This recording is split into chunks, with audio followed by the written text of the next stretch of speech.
Alright, in this video, you're going to see this nice piece of brisket cooked in a way like you've never seen before. And guess what? Gigmaster's let me cook. I got a special guest coming to cook this. Stay tuned. Alright, I got my special guest here, Ryan. Oh, there he is. Does he look familiar? Some say he looks familiar to me. I don't know. What y'all think? Anyway, this brisket, he does a lot of reading and studies how to cook a lot. And we're going to do a brisket, but it's going to take 2.5 days to cook this thing. And it's got to go through a lot of different processes. One of them is called sous vide. And we're going to explain that to you a little bit later in the video. But Ryan's going to show you what he's going to do right now on step 1 here. All right, Ryan, take it away. All right, so I'll walk through all the steps. So the first step, we're going to take this out of the bag, and we're going to separate the flat from the point. This is a brisket. This is a whole Packer's brisket. And there's actually 2 pieces in here. So there's some fat that goes through here. We're going to separate the pieces. Then we're going to put salt on the pieces to let it dry brine so that the salt can have the chemical reaction with the meat that'll allow more moisture to be retained when we go through the cooking process. Once we get it dry brine, we're then going to do the soup. We're going to smoke it. We're going to put some seasoning on it. We're going to get the smoker out. We're going to do that for a few hours, get that nice smoke ring, smoke flavor on the meat, and then we'll go transfer it to the sous vide, which is a water bath, and we'll do that for 30 hours. And once we're done with that, we'll have some good dinner in 2.5 days. That sounds like a lot of work, doesn't it? You think it's been worth it, folks? All right, stay tuned. We're going to start off right now cutting it up, and we'll show you how to do that. All right, here we go. All right, so we got the brisket out of the bag. So now what we're going to do is you can see all the silvery skin all over the place. This is connective tissue. We want to get rid of that. That's going to be all over the meat. And then you can also see a line right here. This is where the flat actually divides into the point. So that's where we want to separate it. So we're going to start working on that, and we'll get back to you.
About 20 minutes, he's got it all trimmed up. And now we're going to cut the piece off the top here. We'll let Ryan explain it to you. Go ahead, Ryan. So here we have the point. You can see the meat has kind of a different texture, and there's actually kind of fat and grain between the lines. And over here is the flat, what people are more used to seeing as briskets, a much more lean piece. So you can see right here that there's actually a layer of fat that's dividing it, and then it comes all the way across to here. So what I'm going to do now is go in there and slowly cut it out, try not to lose too much meat, and separate the 2 pieces. So we'll be back at the end and show you what the 2 pieces look like.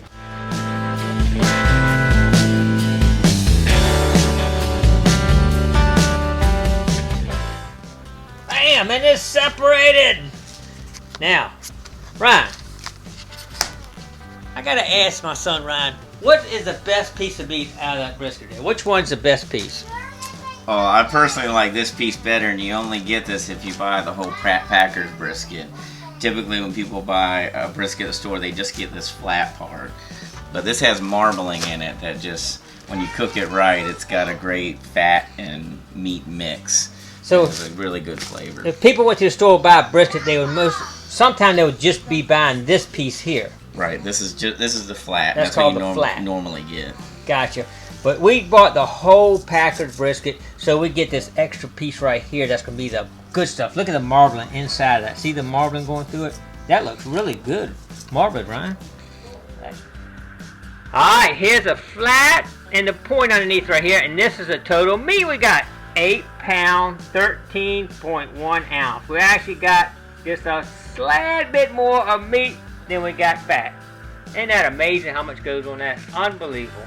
Alright, let's get ready to do the next step. Alright, what we're going to do now is we're going to dry brine the 2 pieces of brisket. Most people are familiar with wet brining, where you get salted water and you put your turkey in there around Thanksgiving. But we don't want all that flavor to end up in the water, so I typically use the dry brining method. So what we're going to do is we're just going to get some salt on both sides. Just kind of sprinkle it around. What's going to happen is that's going to draw some moisture out of the meat, and the salt will kind of absorb back, and you'll get a little bit that tender of a meat in the end. It'll have a little more juice to it after you cook it. This kind of helps tenderize it then. Yes, Okay. it helps it break down some of the compounds. Got it.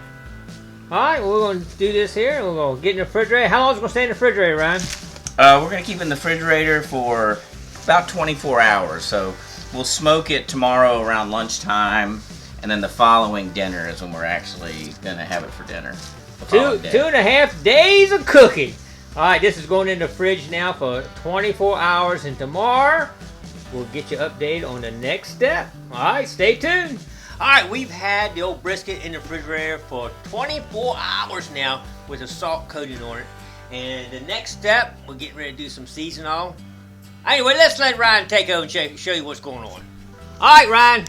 Alright, what we're going to do now is we're going to take the meat over here and we're going to apply a little yellow mustard to it so the seasoning sticks. And then we're using some All-American seasoning and rub. This stuff was featured on Shark Tank, but if you have something else sitting around the kitchen that'll work, that'll be just fine.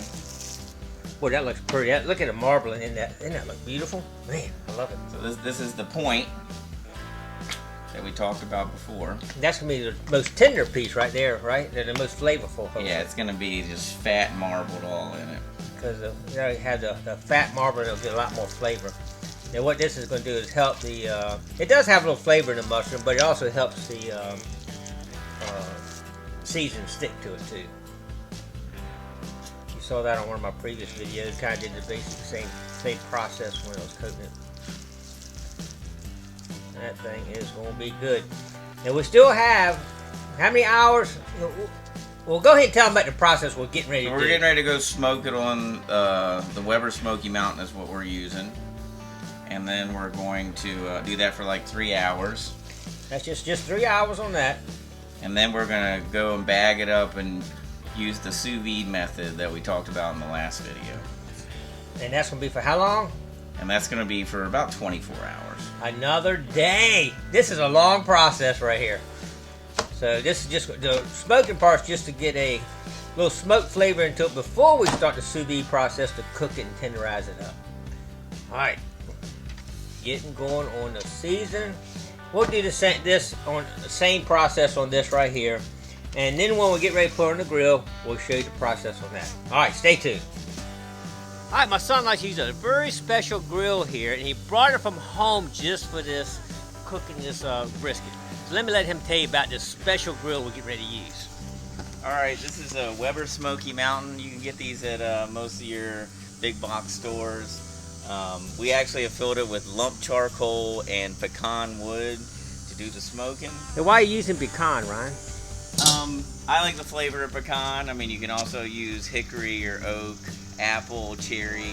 It's just a personal preference. Okay. In the smoker, there's actually a water pan here, and so that's gonna actually reduce the heat level. And by the time the air comes to the top, it's only about 250 degrees. Man, it smells good.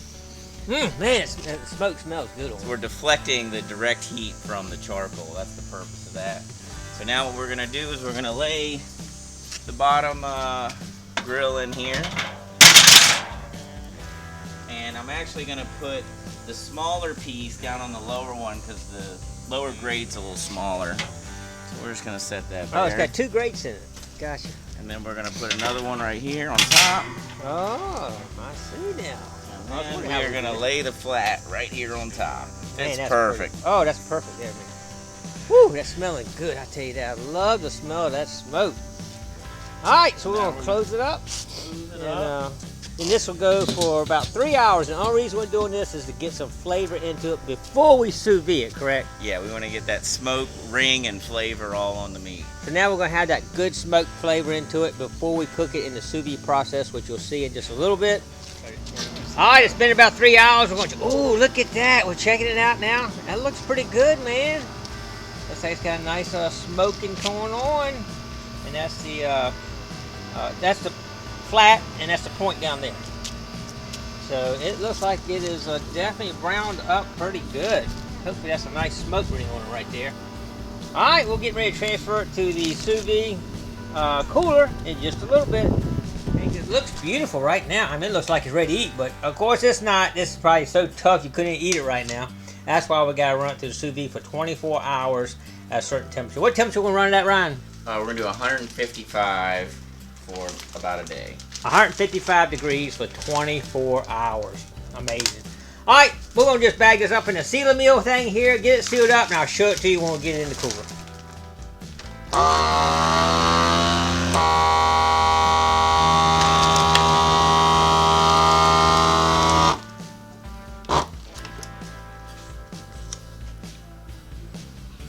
And it's sealed. All right, the brisket is now going into the sous vide bath at 155, Ryan? Yep. 155 degrees. All right, drop it in. Here we go. 155 degrees for 24 hours. These things will melt in your mouth when they're done. All right, we're going to sit there. We'll get back with you in another day. It's a long cooking process, but it'll be worth it. All right, after 24 hours in the hot water circulating, Ryan says it's done. Let's check it out. What do you think, Ryan? Looks good. So we got it in the bag still here. So we're gonna go ahead and open it up. Nice, a little dull here.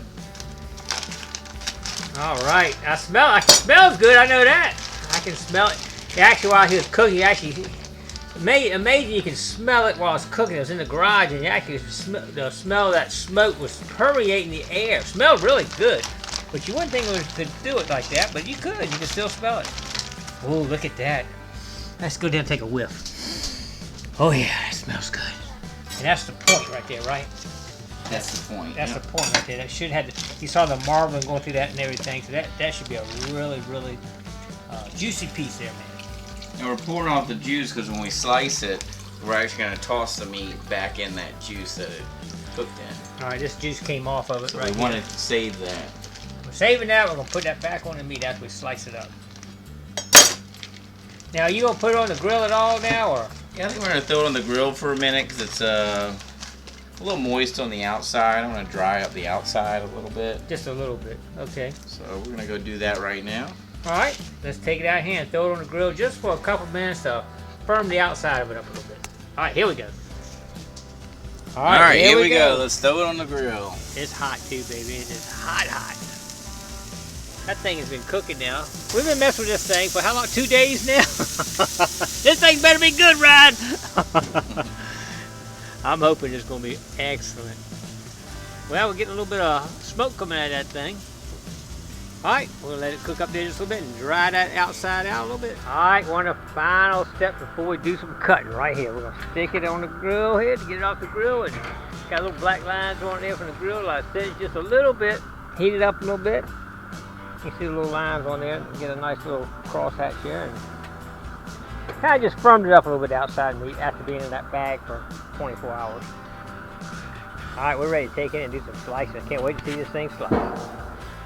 Alright, now we're going to go ahead and start cutting this thing up. Now here you can see the fibers are running this way, so we want to cut against the grain. Oh, that's cutting nice. Look at that. Oh, yeah. Now, the time I cooked it, it was a little bit mushier than that where it fell apart. So that's staying a little bit more firmer. This is the flat.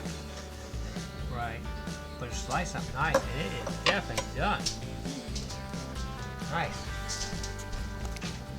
Alright, we're going to be doing some cutting here. Uh-oh, got a new knife. And you're cutting it against the grain here, right? Yep. And what we're going to do is kind of, as we cut the stuff up, we're going to lay it over here. And then put a little bit of juice that came out on top. Ooh, look at that. That looks good. I think we need to test the piece right. That looks so good.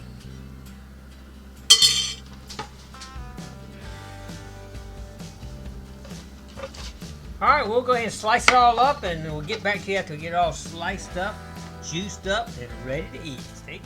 Well, I hope all y'all got the invitation. And I'm waiting for you to knock on the door anytime, but I gotta start before y'all get here, because this is so good. It's nice smoke flavor, it's still got a little firmness to it, and it's got, it's juicy, got that juice pulled onto it that came out of it, and gives it an awesome flavor. Alright, I'm waiting on you. Come on over. We also got some nice home-baked beans here. But that's for another recipe. That's another video right there. These are made from scratch. This right here, though. This is a ticket. Alright, stay tuned for the next cooking video.